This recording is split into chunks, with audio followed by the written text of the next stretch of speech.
Hello, film fans. Welcome to the Film vs. Film podcast. My name is Martin Harries, your host, and I'm joined by the film encyclopedia man, Boaz Dix.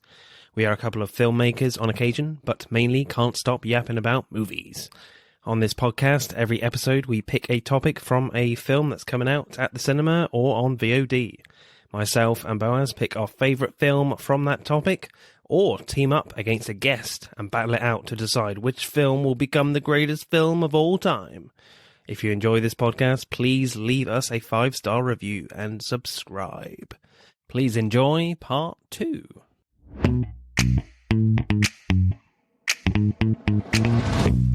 So, our pick then, Boaz. Matt went for Skyfall. I would probably pick Skyfall if we ever go first on the picks. But, again, as I said, like, American Beauty wasn't sure I really wanted to watch that one again. So I think really the only other option was this one, 1917. You know, I think we're both into our war history. Well, certainly Boaz is a lot. My God, you are. Oh, you are as well. Yeah. And also we have a kind of an interesting connection with this film, as a lot of this film was shot in Salisbury Plain, that last sequence where he's running along the chalk trench, that's in Salisbury Plain, literally 10 minutes away from where I live. So, oh wow! I was staying with a friend at the time in Salisbury. It was everywhere, looking for casting, for extras. There was posters, there was stuff in the paper, it was all over the place. Yeah, so I remember that. Do people in your neck of the woods go and now try to copy that run? Kind of like what we have in the States where people try to do the Rocky run up the stairs in Philadelphia. No, because you'll probably get shot because it's a it's a squaddy training area. It's the army. The army trains a lot around here, so so if there's red flags along the road, you can't really go in the fields. Don't get shot. You could do a very accurate version of that scene, dodging bullets and real missiles and man. I should have gone for the extras call out. I was like, I'm gonna do it. All my friends, we were gonna do it. Let's do it. We didn't end up doing it. Man, I do regret that. Apparently they were really brutal with the extras as well. If you got anything wrong, with your direction, you were gone. They just got someone else. So that's crazy. Oh wow. Which I kind of get a little bit. A lot of money, and the setups obviously took a ridiculous amount of time as they're perceiving this film to be all one shot. So, so what happens in 1917, Boaz? Blake and Schofield are two privates on the front lines in World War I in 1917, as the title suggests.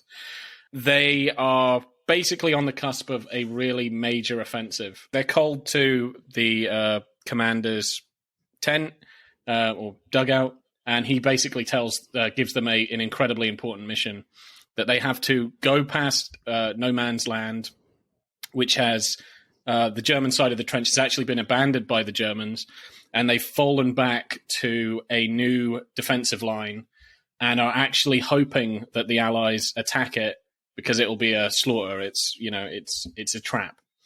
And they can't seem to get a hold of one commander's battalion. And he's just gung-ho. He's going to chase the Germans, but he's going to, walk into a massacre. So one of them, Blake, his brother is in the other unit. So it's very personal to him. And they've got to do it now. Two of them alone through no man's land, through various obstacles and threats and all kinds of stuff to get to that battalion and to give the letter to call off the attack before 1,600 Brits end up dying. We should mention as well, this is all kind of based on real stories. Of course, we know it's based on a real event, but this is based on real stories that actually happened from letters that they've closely looked at to create a lot of these characters. Wow. So, Matt, your initial reactions to this one? Yeah, I thought this was just a really beautiful piece of work, but it is a harrowing experience. One thing I wanted to point out right away is that I normally hate the single take gimmick. because it feels like a gimmick that is always calling attention to itself. A movie like Birdman was a movie a lot of people enjoyed. I could not personally enjoy it because that movie, to me, the visuals always were calling attention to themselves. And maybe that was part of the point of that movie. But here, this is a movie about the boys on the ground. I don't want to be distracted by the technical element. I want to feel the emotion. I want to be with these guys. And I'm happy to say, again, I'm going to heap praise on Roger Deakins and on Sam Mendes. They managed to pull off the magic trick, which is they're doing the amazing technical wizardry of making it look like it is one single take, but they're never losing sight of the story or the characters or the feeling. I barely noticed. I think with those other movies, like a Birdman, or there was another big one that was like one solid take that is escaping my mind right now. But I think with those movies, right, you're constantly just bludgeoned over the head by the style. And here I forgot about it. I was so entrenched with these guys and so immersed in the height of the moment, of the real tension, the real stakes that were on the line. And they do a great job of also utilizing that technical gimmick. I hate to call it a gimmick now in this case because it is so well done. That tool to sort of keep introducing new elements to a scene, whether it is like a new landscape or whether it is a new obstacle they have to encounter, a surprise, or even just sort of this weird moment of beauty. There are real beautiful moments in this movie. There are horrifying moments in this movie. It's fantastic. Easily one of the best war films I've ever seen. And I just love the choices. Like, I love the choice to cast two guys who are basically relatively unknown. One guy I know is from Game of Thrones, and the other guy I think I only saw recently in The King's Man. They're just two guys. And for me, that works because it helps me identify even more with them. I'm not looking at actors. They blew me away. This movie blew me away. And it is truly, it sounds obvious, but it is true. It is a harrowing ordeal. You are with these guys for 2 hours, and it feels like you spend an entire day with them. It's hard, but it's a great movie, and definitely worth your time if you've never seen it. But I have to think everybody's seen this, right? Yeah, you would think so. I agree with a lot of what you're saying, Matt. I love the screenplay of this. I love the acting. The directing at times does bother me. I agree with the fact that I like the whole real-time aspect of it. I think that's a really great move. I just feel like they're limiting themselves a little bit. Not totally, but limiting themselves on what they can do in telling this story, making it all one shot. And sometimes I'm like, I can see the joins here. It becomes a little distracting, that. But overall, this is a pretty remarkable film. But I just wish they wouldn't limit themselves so much. I think an obvious director, Spielberg, who does a lot of like one takes, a lot of really like long oneers, if you want to call it that, in his films, but he knows how to put them in the right place, and he knows what scenes he needs to, chop scenes up in, to make that particular scene work, if you know what I mean. Whereas this, I feel like sometimes I'm like, I just want a wide shot here, people. See what's going on. A lot of this I liked, but just some bits I'm like, come on, people. Let's pull the camera back. And let's go a little bit more traditional. Boaz, how about you? Initial reactions? Yeah, no, initial reactions. I've been wanting to see this for quite some time, and I've been putting it off. And I'm glad I've seen it. And I did, I genuinely did enjoy it. I think the way everything looks when you're talking about the color palette, and you're talking about the costumes and the landscapes and just everything, and just how well the acting is, and even the direction for the extras and stuff feeling like real characters. I mean, it's all tremendous. And there are some scenes that I absolutely love, like how they're done, how they're stylized. I also have to commend the background music as well. I think that's great. And it does, I've just got to say it now, and I've noticed it previously. I've got to mention this every other time. But the music's great. I like a lot of this movie, but I think I will have to sort of agree. It's like, it's not so egregious in like the night scenes, but there definitely are times in the day where you're like, yeah, I can see that you've made a false cut here. So it's either like go big or go home, like do the whole damn thing so I don't see the seams, or maybe just allow cuts and change camera angles, because then I just wouldn't. It wouldn't be noticeable. I wouldn't care. So that was slightly distracting.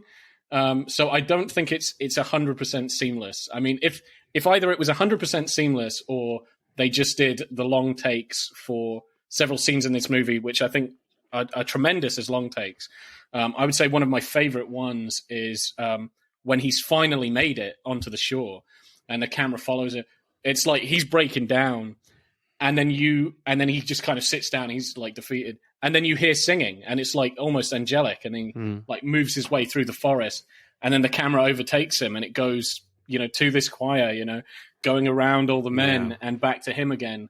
Phenomenal. There's some really great uses of camera work like that, and also one really great transition I quite liked, which I didn't know it was going to be a transition, and that took me by surprise. But where the camera goes out of the window to survey the completely bombed out city that he's in, and he's looking first. He looks over it because he's clambered up the stairs. He's looking at the guy that he shot and that just shot him down the stairs, and he looks over, and then the camera just goes out the window over this bombed out husk of a city, and then it goes down, and then he's there, and then I was like, whoa. So that's a transition for like later, like much later, in the hours. I love that. I thought that was great. So there are many scenes I like, but I will say, it's just the parts where they've done the false cut and you can tell. That happens maybe about 5 times that I could tell, and it really is quite distracting. Directing, then, I do have some issues with the one-shot narrative of this film, and because the music at times has to do a lot of the heavy lifting in the storytelling, that load is too heavy at times. When Blake and Schofield are approaching the German front line, and the music builds and builds, and when the characters discover the trench is empty, the music stops dramatically to give you this surprise feeling, but it's not dramatic at all because you can't see their faces because the camera's too far away, and you can't see the trench properly to see that it's empty. So the music beat kind of falls a bit flat a little bit. I think I sort of get it. I wouldn't really criticize that. I had no problem.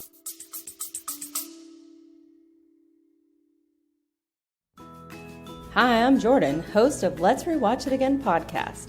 And if I like a movie or TV show, I have to rewatch it, and then rewatch it some more. If that sounds like you, you'll feel right at home with Let's Rewatch It Again podcast.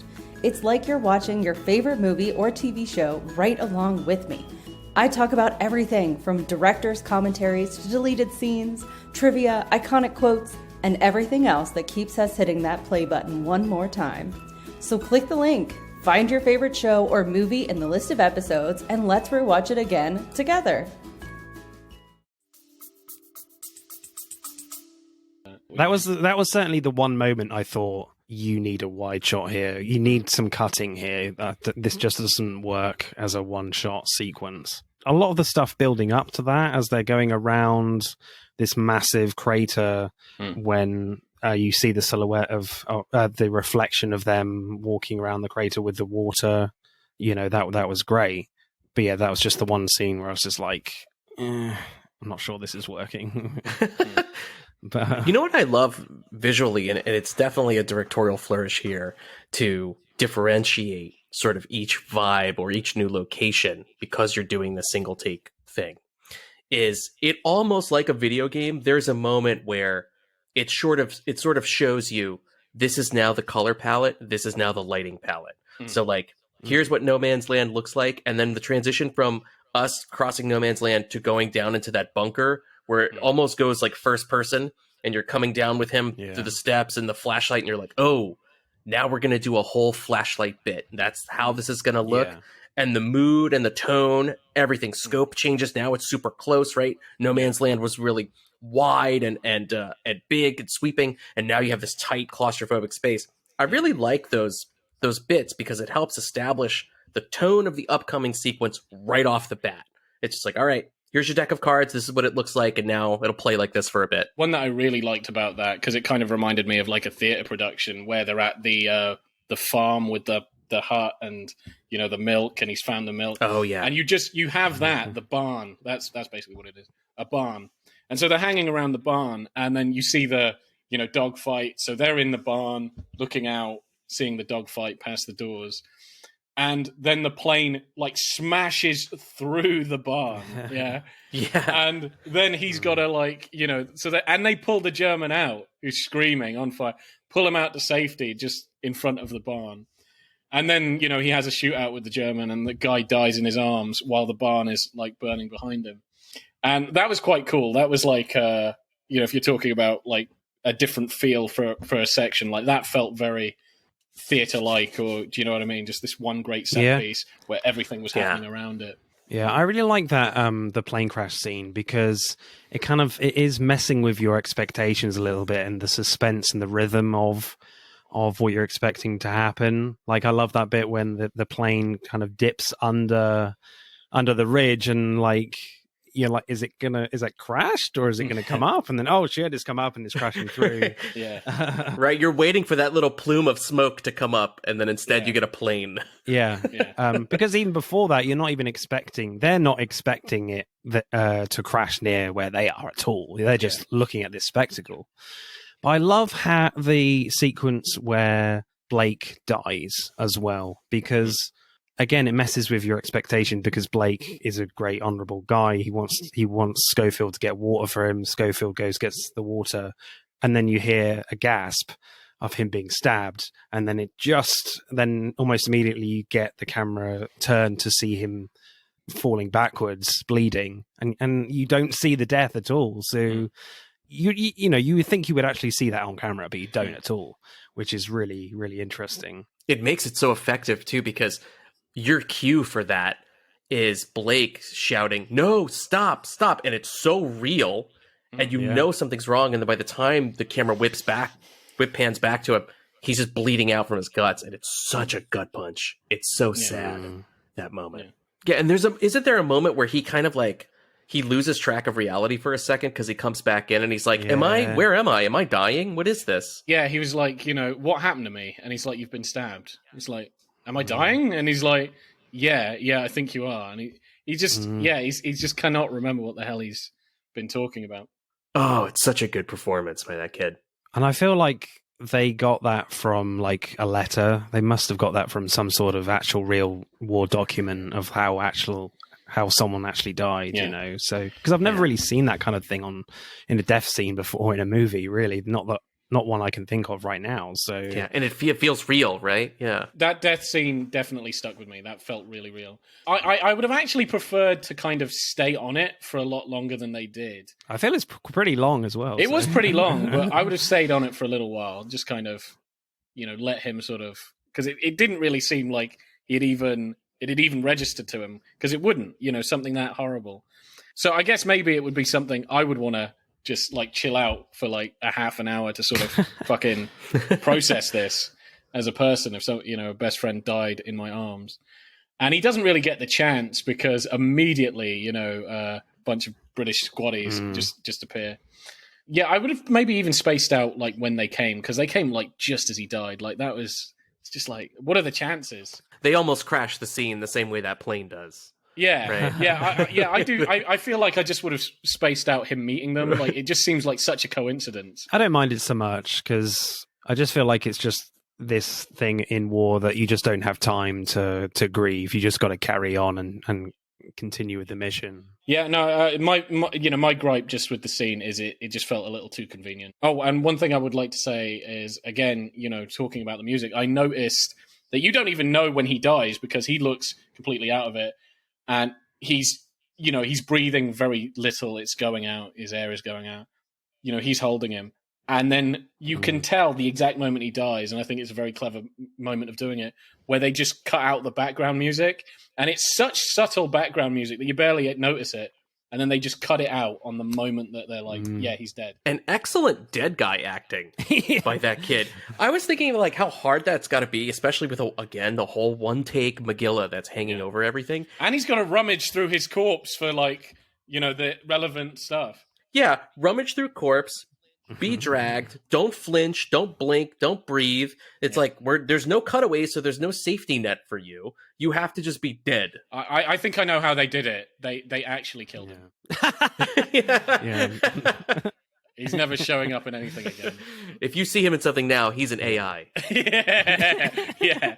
Just CGI computer generated. Who the hell is this guy? Yeah. What? Well, they've got a twin brother. You're a bit see-through. What? Yeah, I'm dead. Yeah. Yeah. Yes, the film is all in one shot. I wouldn't even say it's really in one shot because even in continuity, obviously there are false cuts. But when I kept hearing it's all in one shot, I mean, he gets shot. That shocked me. I did not see that coming. Where he thought he shot the guy in the tower and he goes up to check, because he's shot repeatedly. Oh, yeah. And he goes up and the dude is like, hunched over, because obviously he must have got him. Yeah. And he just opens the door and he blows him back. They blow each other back immediately, just like shot in the head. And he goes hurtling down the stairs. Yeah, snap to black. I love that. That hard screen, yeah. Yeah, so I would traditionally Yeah. So if you're actually talking about how they should advertise it, it's really 2 shots because he does black out. Yeah. But yeah, most of it is all in one shot. But they still bring a lot of variation of pace. I love the German tunnel scene where all of a sudden they find a tripwire and a rat sets off the bomb. Blake has to dig up Schofield from under a load of rubble. Then the tunnel is collapsing. Then they have to scramble to find a way out. So Schofield says he can't see. Then they come across a mine shaft seconds after he says he's blind. They jump over the gap. And it's a brilliant, hold your breath moment for Schofield's character. And all that happens, which feels like a matter of seconds. So I just love the intensity of that film, of that scene. It's fairly kind of slow paced. Yeah. This is all real time, Yeah. So I just love the fast pace in that particular moment, And I do agree, just ranking up the tension and ranking up the obstacles there. That's that's a great screenplay moment. It's just I love that line when you get that moment of levity before that tunnel collapse happens. He goes, Jesus, even their rats are bigger than ours. Another Sam Mendes rat moment. Yeah. Sam Mendes must be a rat fan. He's got to be. He owns a rat or something. I know. I think there must be some, the Cornetto trilogy. Is there a rat trilogy of Sam Mendes films? Yes. There's got to be a rat trilogy, totally. There's going to be rats in Empire of Light. That's what Olivia Colman's going to be railing against. Yeah, I think so. The rats in the theater. They'll link them all together. And it's the same family of rats. It's a signature now. It's just the same one in the background. They connect, Yeah. It would be amazing if you put one mark on, one rat, and it's the same rat. And, Bond and that and this. That would be amazing. That's great.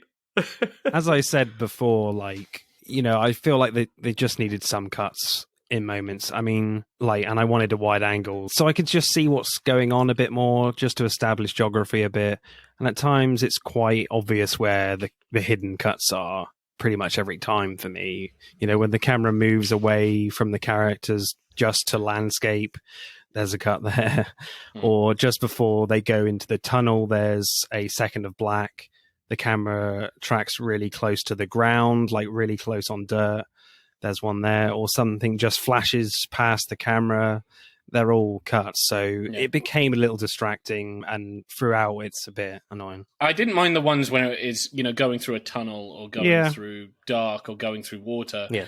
There's one really awkward one where he jumps into water and it's just like a CG dummy that tracks for a moment. That's the only one I actively dislike. I think there are only 2 that I actively didn't really like very much. So one was where they're next to the orchard. The camera goes behind the wall. So, so they're obscured by the wall and background. Oh, yeah. And it's man, you're not exactly in the same position. It just seems weird. I could just tell. It's you're a couple of centimeters off. It's just, it struck me really bad. The other one was with the van where they're trying to push it up, which I thought was a great scene. But then it does this, it goes round the seat guy, and then it comes round, and I'm like, man, your turban, it just doesn't look right. It looks completely different. I was like, I could just tell something's happened. I feel like every time there's just landscape and no characters in there, there's probably some digital stuff going on. Yeah. To start off the shot again, you know. Yeah, so it's just little bits like that. I don't know really how to fix it. But those bits bothered me a bit. We're criticizing this film a lot. It's a great film, but it is amazing. So I will say, It looks beautiful. It looks great, and it's wide, and sometimes it's claustrophobic. And the action set pieces, just when stuff is going on, it's amazing. I do feel like sometimes when they get to an end of a sequence, they're like, okay, we need to find a way. Yeah. We need to find a camera angle, a camera tracking shot to movement. We've got to swirl around something so that it obscures them. To start, the next sequence so we can build another set somewhere else, So it's a bit slightly irritating that they kind of direct themselves into a corner a little bit, but I think these are mild gripes. Yeah, I think those. Yeah. Totally, because the rest of it is an embarrassment of riches, especially visually. Like, I also love the way, and I saw a lot of this, I was reminded rewatching Skyfall with Mendes and Deakins, is the way they play with light. Right? Light is a huge weapon in this movie. And I love, my favorite visual sequence, and I think it is a beautiful piece of film, is when he is in the ruined city, when he is on his way to hiding out and meeting the woman. It's all lit by flares at night, and you have the light traveling through these ruins, and the shadows dance along the floor as he's running. It is gorgeous. Yeah, it just looks gorgeous. And he's trying to keep down, or he's trying to rush to the next bit, and the shadows just going through him, over him, just everywhere. It looks incredible. It looks fantastic, And it's great, too, because it also is used as a way to hide those little surprise points. Like when that German guy appears, like he's so distracted looking at the sky, we, the audience, can see that guy is running full speed at him. Like he's gonna shoot him. So it's shocking when it goes off. Yeah, that was great. Yeah. And he's firing off shots, and you've got puffs of smoke just hitting the ground, hitting the wall. And one thing I really liked about that scene is this one shot where he grabs this guy, and he's got him by the mouth. It's this young German guy. He must be he looks quite young, and he lets the hand off of his mouth, and he goes Englander, he's shouting it's an Englishman, and then immediately he's tackles him to the ground and is trying to choke him the fuck out. This guy's got to die, and the guy's pulled his knife, and he's trying to, and they're struggling, and so you've got this going on in the left hand corner, and in the top right.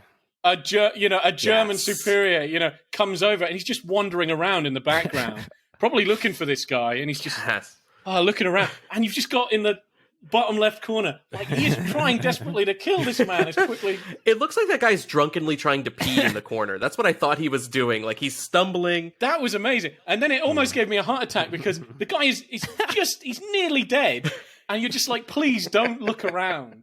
And he finally kills him. And then the guy looks straight at him, straight through. So, at us, at him. And he says the dead German guy's name. I can't remember what his name is. Probably Franz or something. and so he's calling to his buddy.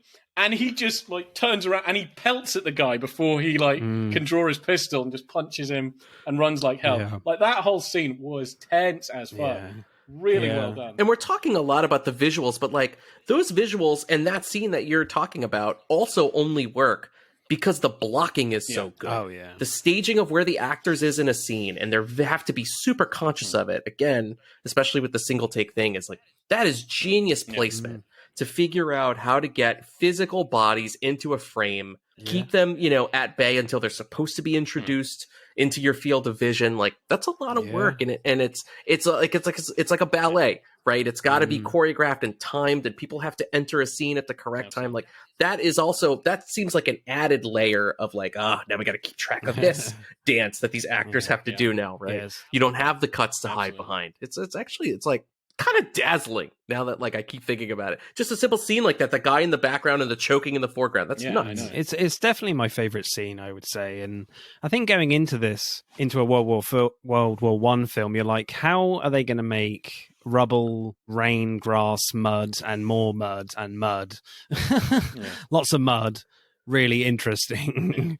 And Roger Deakins and Sam Mendes does in this scene. Like, it's so well choreographed with the camera. Like, it's as if sometimes, like, there is no walls that's in the way of the camera. It's so well choreographed, especially that running scene at the end. And it's very reminiscent of that Shanghai scene in Skyfall in that fight, where there's a little bit of disorientation going on with all the shadows and flares between the two characters when, you know, the German comes out of into the light from that fire. You're like, are they seeing each other? You know, and then, oh, yes, they do, you know, with the firing. So there's a little similarity there. And it's all done with lighting. It's all done with lighting, and it's just brilliantly done, for sure. Definitely my favorite scene of the film. The only other thing I would say about directing that last moment when that run from Schofield is pretty remarkable. How no one gets hurt from the explosions, which seems to happen very close to the camera, is incredible. There must be like a risk clause in the extras contract. Yeah.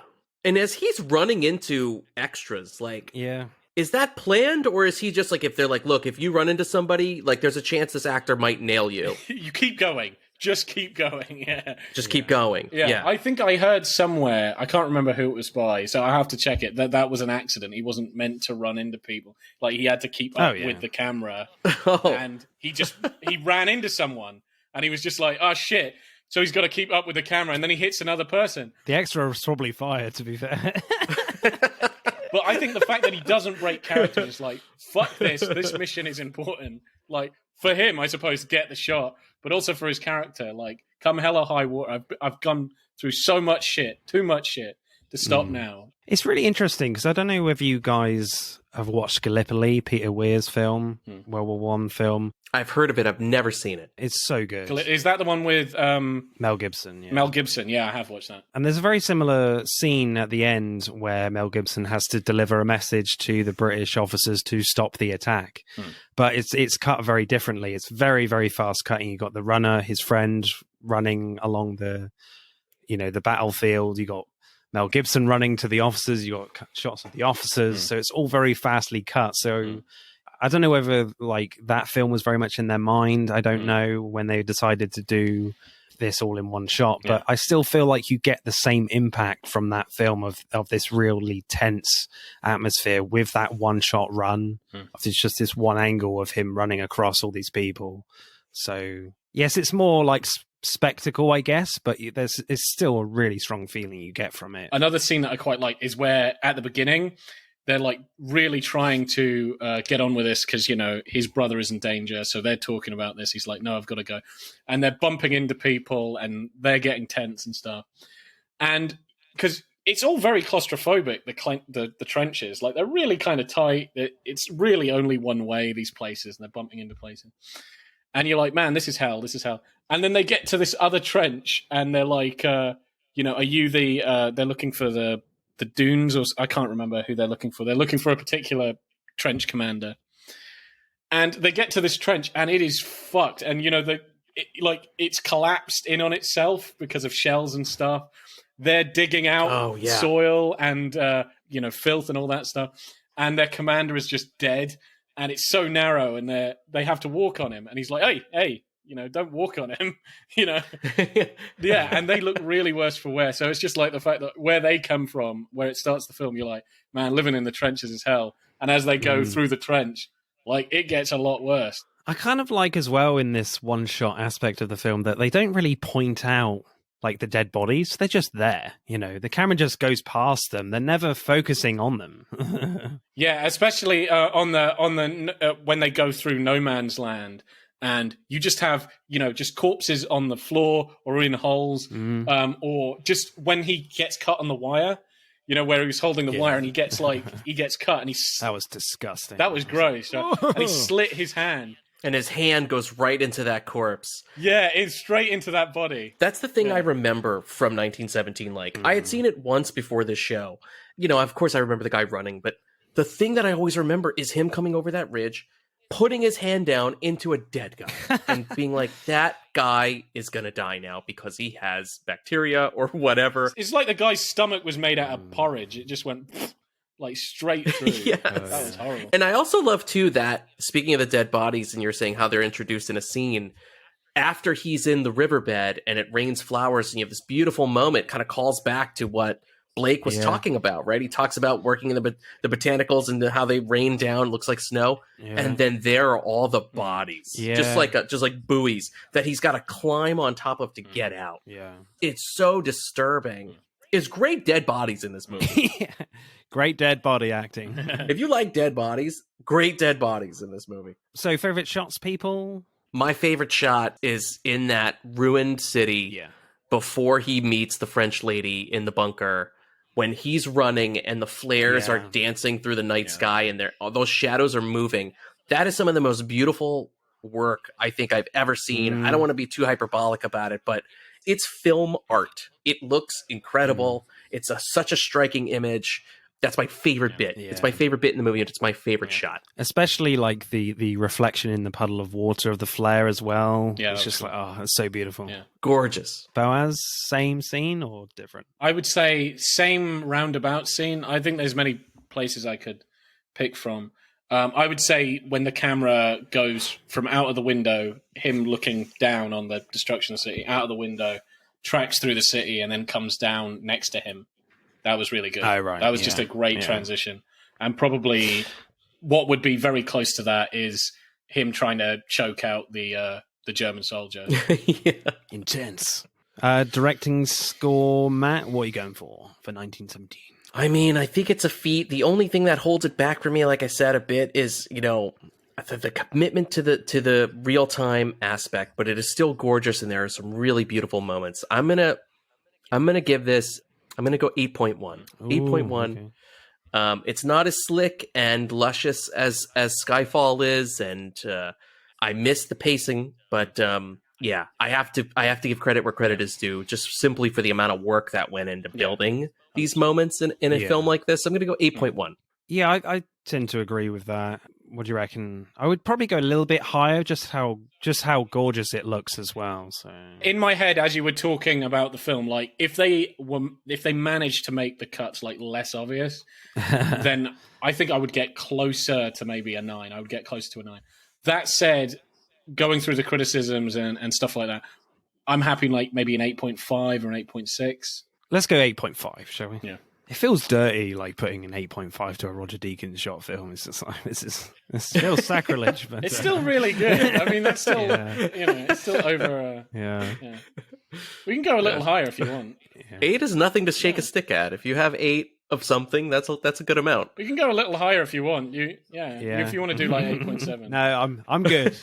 I'm not doing a U and changing my mind last minute. So all right, fair.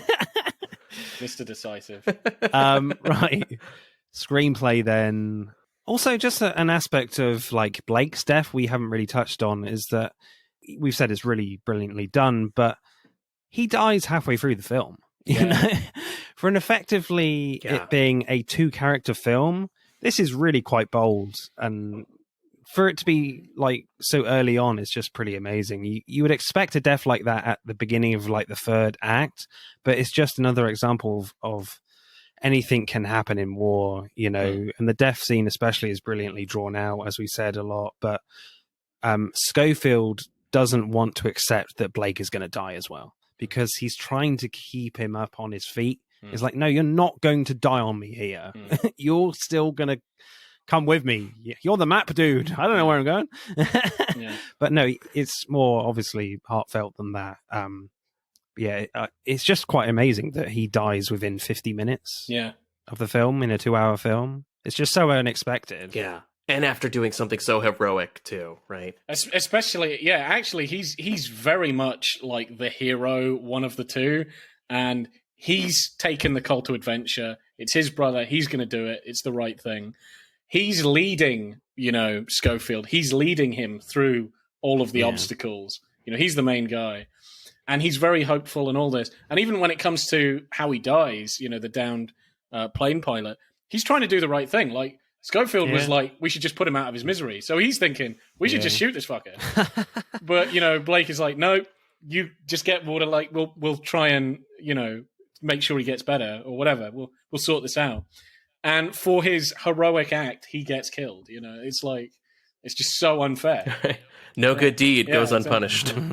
Yeah, it's just really, really unfair. But that's just what it is. I also love the for screenplay, there are moments of real levity in this that I love too. Like, it's not all harrowing. I mean, the majority of it is. But one of my favorite bits is when they run into I only know him as Moriarty from Sherlock. Oh, yeah. When he's like, settle a bet. What day is it? And he's like, oh, it's Friday. He's like, this fucking idiot thought it was Tuesday. You believe this? Yeah. Like, I love that moment so much. Just a great line. Yeah. Andrew Scott is brilliant. Yeah. Andrew Scott, yes, great guy, great actor. Oh, and then when he was saying, like, he gave him the flare, like one of the guys gave him a flare gun, and he was like, oh yeah, I don't like losing these to the Hun, so when they start shooting at you, could you be so kind as to throw it back? That's the one. Yeah. Throw it back, please. That was quite funny. That was really funny. I just like he when he does fire it, he just chucks it on the floor. Like, well, I ain't got that big of an arm. It's like, fuck it. I'm not Tom Brady.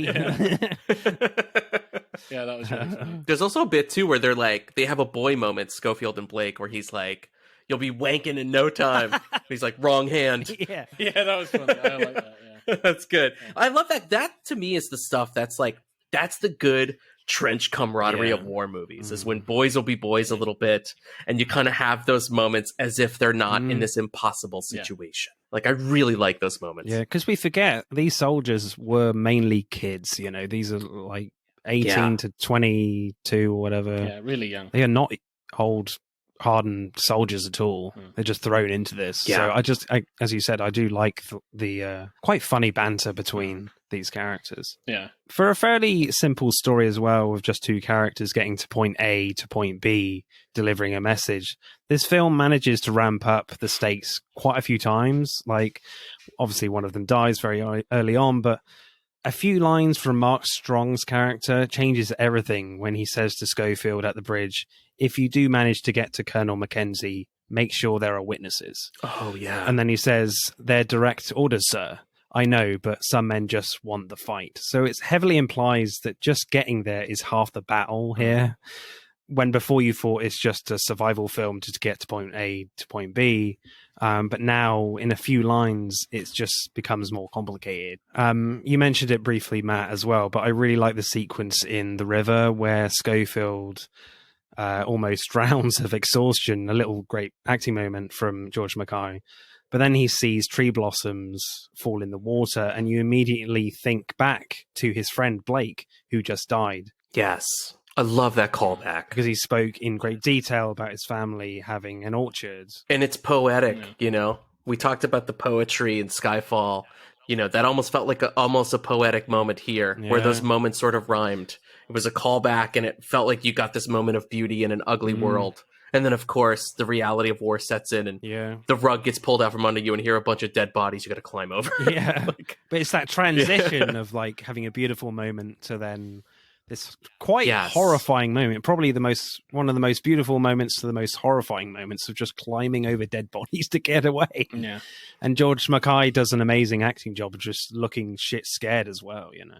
In performance, but also in screenplay. The way that this movie sort of economically tells you something about a character, it speaks volumes, but they do it quickly. Like, that moment, even before Schofield pulls his personal artifacts out, and you see, like, presumably, I guess, what is his wife and daughter with the message that says, come back to us. Like, when he's with the French lady, you can tell for the first time he feels normal. Like, he feels at home. And you get it right away. You're like, oh, this is what this guy has back where he's from. He has this setup, wife, little baby or young child. And now all of a sudden you see it because he's been hardened the whole time. I give my medal away for a drink of wine. I don't give a shit. Like, he's like a hardened soldier. But in that moment, he's giving away all his supplies. He gives away all his stuff. You knew the milk was going to come back when that baby popped out. Like, all of a sudden, it told me everything about that guy. I was like, he's a young father. That's what this guy's deal is. And I love the economy of that. It doesn't need to be said. He doesn't need to outwardly say, like, I'm trying to get back to my wife and child. Like, he doesn't ever say that. He doesn't need to. That's the best writing, right? Is like writing that doesn't reveal itself, doesn't feel like writing. Yeah, it's a beautiful character moment when he starts singing to the baby as well.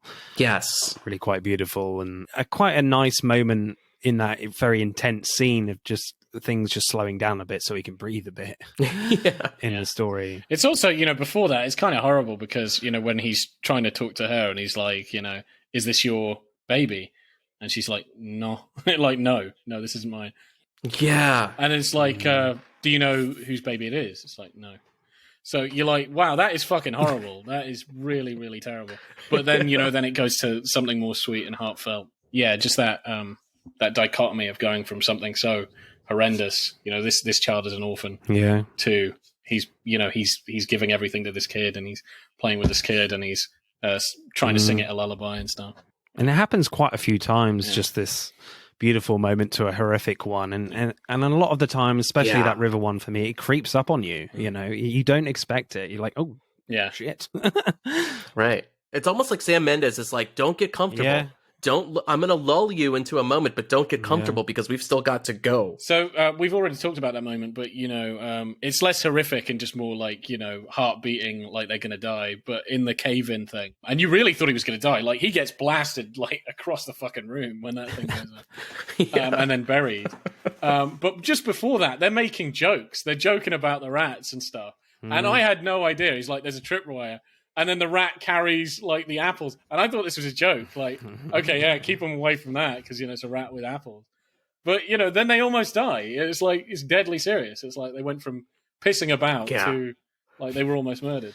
The horrors of war, right? It's always the weird, stupid thing that happens. Yeah. The guy doesn't realize he's standing on a landmine. It's always the weird, shocking thing, Favorite lines, people? Mine is the bet one about the days. Yeah, yeah, I love that. Yeah. I do love the bit. I'm going to go for the other one. I do love that. And he says, you'll be wanking in no time. And he says, wrong hand. I love that. Wrong hand. So good. I quite like General Irene Moore or whatever, who's played by Colin Firth, where just as they go, they're like, is it just the two of us you're sending? And he quotes like Kipling. He says, down to Gehenna or up to the throne, he who travels fastest is he who travels alone. Oh, yeah. And it's like, that was great. Wow. And then I really like when they come to, Benedict Cumberbatch, who is, the crazy commander who's just wanting to attack, who he's got to convince. And it takes a while, he's just like, we got him on the run, what are you talking about, And he gets him to read it. And then he has this heartfelt speech where he's like, it doesn't matter. He's like, I thought this was going to be a good day, but it doesn't matter. Next week, they're going to tell us to attack. This changes nothing. So he gives this big speech and then he goes, so do you need somebody to tend to your wounds? And he's like, huh? He's like, fuck off, private, He just tells him to fuck off. Like, Now fuck off, Lance Corporal. Yeah, that was it. But I do love the balance. Like, again, you get another sweet moment, though, where Cumberbatch is second in command. Finally, somebody fucking says it. They pull him aside and he goes, well done, lad. And lets him go. It's such a good moment. One thing that I kind of don't like, but I suppose it's... I think it is related to just like how, non-stop the film is, and probably because of the camera and stuff. But there are two things that I thought were a bit weird, and they're just conveniences because... Like, they have to happen, but it feels like they happen right away, where I would have wanted some time. Or maybe just cut to there has been time that passed. So one from the death of his friend to he has a ride. And then the other one, I think, was him finding his friend's brother, which I love the scene, but that was quick. He found him really quickly. Like, he was just up there. He didn't have to, like, search for him or anything. Like, he was just literally across the thing. So those are my like two gripes story-wise. It's like those two things happened really quickly from each other. I didn't really have a problem with either of those moments, to be honest. I think certainly in that last one where he meets Richard Madden, his brother, like, I think I'm just too emotionally invested into the story. I didn't notice that it was kind of really convenient. But I don't really have many gripes about this story at all. I think it's pretty awesome. Very affecting. No, and I don't either. But I am just going to mention those two because I had a gripe with it. But other than that, I loved the rest of the story. I thought it was perfect. But Matt, what is your screenplay score for 1917? I really like the script for this. I like it more than the visuals, I think. So I'm going to give this one a good bump and go 9. Going a flat 9 on the script here. Interesting. Boaz, what should we go for? I was thinking a 9.2. That was what I was thinking. See, we're psychic today in this particular score. it must be so daunting going into this from page one. Like, yeah, this is going to be real time. You're like, sorry, what? You're crazy. What? You're leaving us no room for maneuver. We got to get every scene like spot on. And they do. Yeah. They really do. I think there's no moments where it's baggy, and I think the tension is held throughout. The variations of pace are extraordinarily good. I was just going to say, like a part in the script that I don't think I mentioned. I may have mentioned. I can't remember. But after he's been down the river, and it looks like he's given up. And then I like how he goes to the the choir scene, and I love that scene. And then sits down, and they're like, the other guys are talking like, who the hell is this guy? Is he with us? It's like he's wet. He's all wet. Yeah, should we take him with us? Yeah. And he's like, he's just worn down, and he's like, where are you looking for? And he says the company he's looking for. It's like, that's us. And he's just like, what? And he's like, yeah, we can get you to Commander. He's, and he just immediately perks up, and it's like a second wind.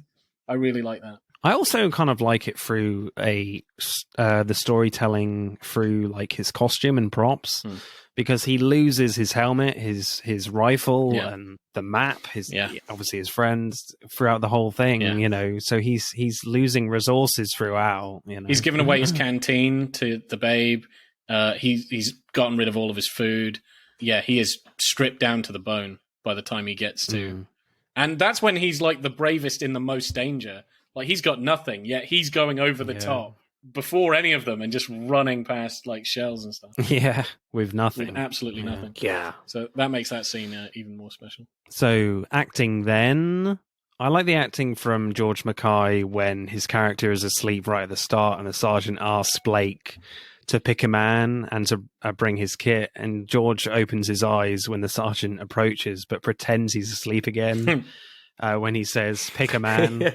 He's like, please don't pick me, but just accepts it and goes on this journey with Blake. So I just really like that real subtle acting moment from George, where he is awake, but then when he comes, he's like, nope, I'm going to pretend to be asleep. Please don't pick me. And I love that theme, too, because that is paid off again after the tunnel collapse, when he breaks down and he's like, why did you pick? Like, why me? Right? I'm already having... every day for me is a shitty day at work. Why would you pick me for this awful project? Why do I have to do this with you? I love the way he does that, because he has that moment of vulnerability. And little details in George Mackay's acting I just really appreciate as well, and just made the feeling of this film even more realistic to me, was when he's under sniper fire crossing the canal, and he has to like compose himself and take a few deep breaths before aiming his rifle at the guy in the window.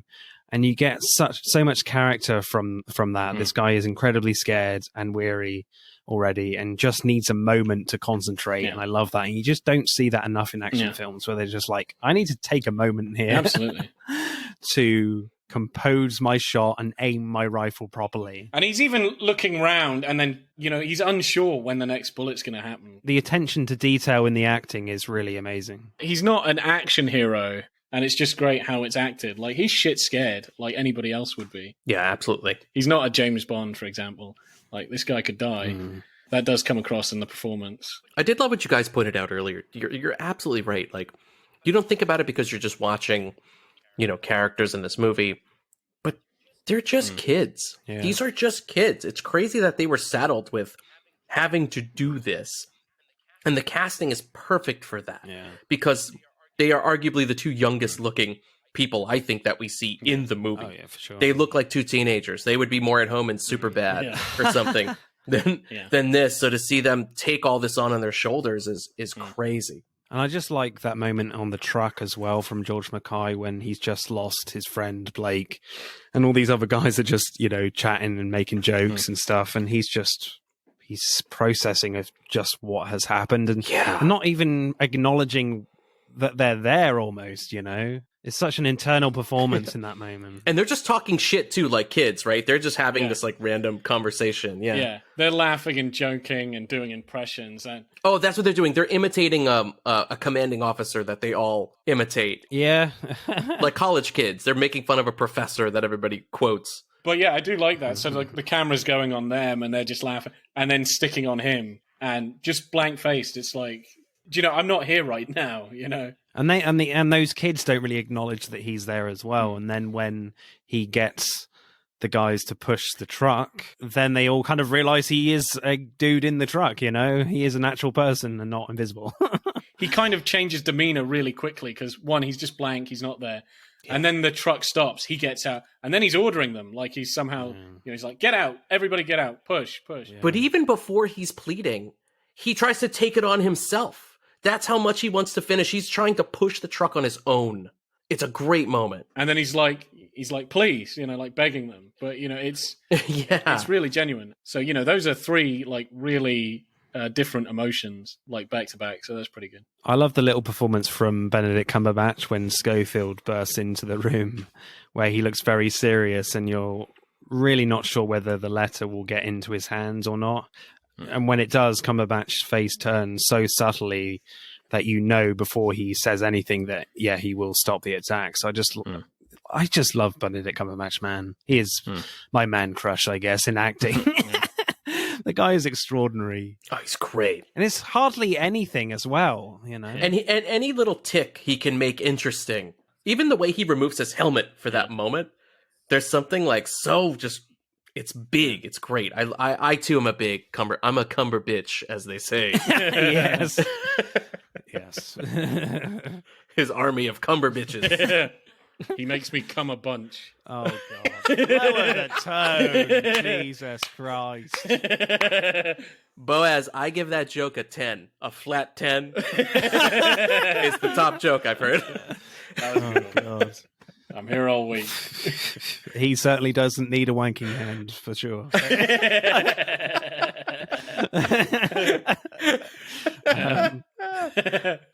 And people will stop listening.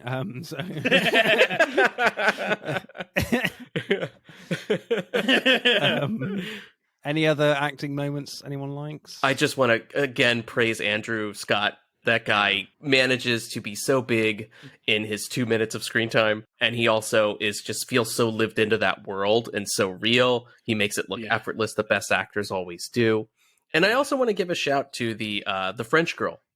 I love that, It's hard to do that she's doing it in another language, then sometimes speaking broken English, but all of her emotions feel real. You're able to glean a lot. You know what she's saying even when you don't know what she's saying. And I think that's very difficult. So definitely want to give her a shout because I think she did great.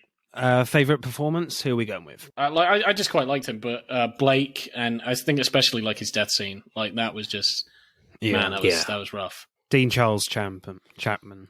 Yes, Thomason, right? Wasn't that his name? Thomason on Game of Thrones. Or Tommins. Yeah, he looks so different in Game of Thrones. Yes. Young Tommins, yeah. Was he? Jesus Christ. Yeah. Was he really? I agree with that. He's the performance of the movie. That kid says so much and does so much and is so heroic. And he really sells the tragedy of his loss. Big time. Yeah, I'm going to go with George Mackay. I just think he's just... his journey that he goes through his acting is pretty extraordinary for me. How he grows as a character. Yeah, so I'm going for George. So acting score, Matt? Being real generous on this one. Everybody did such a tremendous job. So I'm going to go 9.2. 9.2, I think. That's a good score. Nice. Boaz, what should we go for? Do you want to go straight 9? I think, the two leads are just really incredible, especially George for me, as I've said. And obviously there's a lot of characters that just come and go.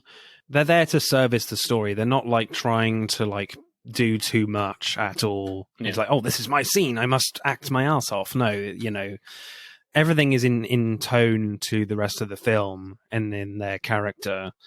Flat 9, I think. Right, let's add up the scores then for 1917. Nearly went into song again. I do like that moment. But what song were you going to sing? Well, no, just sing the scores, Oh, okay.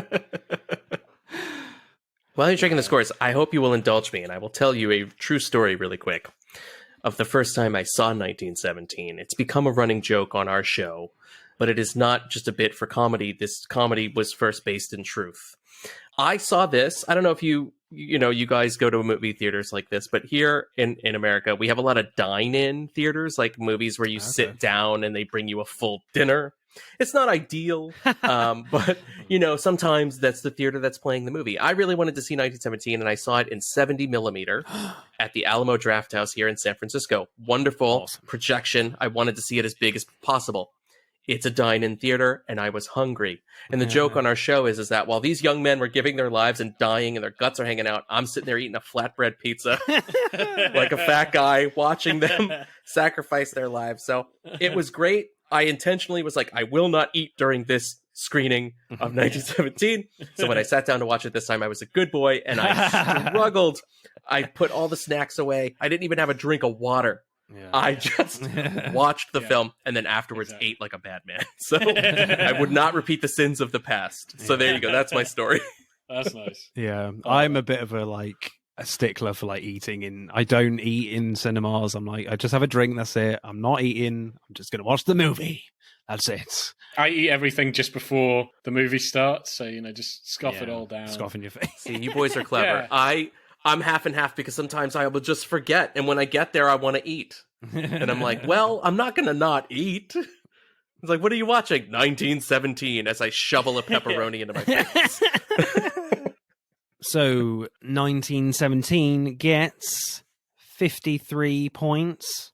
So Skyfall wins with 54.6. So it's a very narrow victory. That's very narrow. Wow. 53-54. Tight match. Could be controversial. I don't know, for some people. Come at me, bro. Personally, I'm happy with that result, I think. Yeah. I think it's warranted. Two very, very good films. Next episode, as Avatar: The Way of Water is out, we are talking James Cameron films. And we will have a guest on for that one as well. Lee from the Lights Camera Rant podcast. So that'll be very exciting as well. Matt from the Matt and Mark Movie Show. You've been amazing. We've loved having you on. Such a great guest. So good. Thank you guys so much for having me. I'm sorry this took so long. This feels like it's been it's all right. 6 months in the making. So I'm just excited to be here, and you were both incredible hosts, and the movies couldn't have been better. I mean, at first I was afraid when it was like, let's do a Sam Mendes episode. I was like, he's not someone I think of right away. And I'm so glad we went this direction because we got two stellar movies out of this. Yeah. This is your opportunity again to tell us about your podcast. Oh, yes. We are the Matt and Mark Movie Show. We are available on all the major streaming platforms. Definitely come check us out, especially if you are into horror films, genre. We don't just do horror if you're scared of that. We do a lot of genre stuff. We also navel gaze a lot and talk about the movies that we love from the 80s and 90s that we can't stop talking about. Find us on Instagram at the Matt and Mark Movie Show. We're on Twitter, but Twitter's a dumpster fire now, and we never really use Twitter. So don't bother with us there. Just go to Instagram. We're most active there. We would love to have you. And we would love to also have Martin and Boaz come stop by the Matt and Mark Movie Show, if you boys most definitely. Oh, absolutely. care to do so. We'll set something up for the future. We got to have you guys on. Yes, definitely check out their Instagram. You have a lot of amazing physical media posts, so they are very cool. Oh yeah, thank you. Yeah. Right, it's goodbye from Matt. Bye, sir. Goodbye. Yes, and it's goodbye from our secret agent with crazy hair. Bye, Mr. Encyclopedia Man. Boaz Dix. Auf Wiedersehen. And it's goodbye from me. I'm off to get some food because I'm really hungry now. Bye-bye. That's it for part 2. Thank you for listening. We hope you enjoyed it. Check out part 1 if you haven't done so already. But don't stop there. Get involved and tell us what your favourite films are relating to the episodes. Send us a DM or comment on Instagram and TikTok at Film vs. Film Podcast, for Twitter at FVF_podcast. If you do, we'll give you a shout out on the next episode. If you're feeling really generous, you can buy us a one-off coffee at our Buy Me a Coffee account. Remember, please leave us a 5-star review and subscribe. Pod signing off.